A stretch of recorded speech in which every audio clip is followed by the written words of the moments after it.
మీరేమో కృష్ణా జిల్లా అబ్బాయి.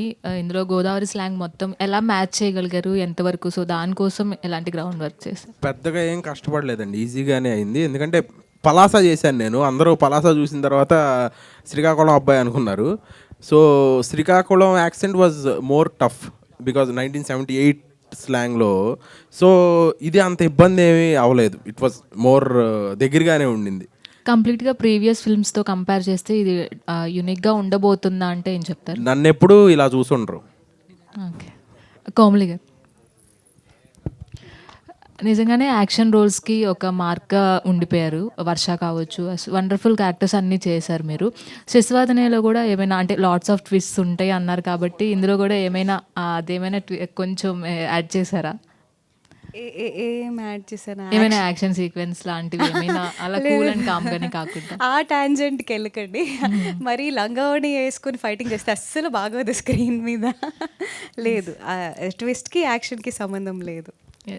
అంటే ఇవి ఎక్కడ ఏ ఏరియాలో షూట్ చేశారు? అండ్ అక్కడ మీకున్న స్పెషల్ మూమెంట్స్ కానీ షూట్ చేసే టైంలో? మేము చేసింది అమలాపురం బెండమూరు లంక అనే విలేజ్లో. లేదు, నాకు యాక్చువల్గా గుర్తుంటుంది. ఎందుకంటే చాలా అంటే అందరూ మనుషులు ఎప్పుడూ మంచివాళ్ళే నేను అనుకుంటా.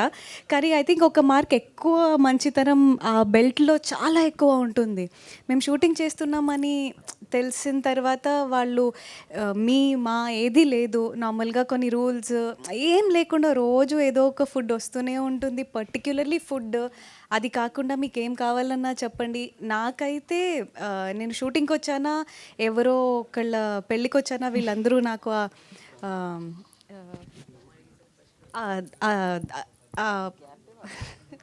మర్యాద మర్యాద వీళ్ళందరూ నాకు చాలా అలా అనిపించింది. So I think it's one of the most lovable places that we have in our entire country, particularly Telugu స్టేట్స్లో.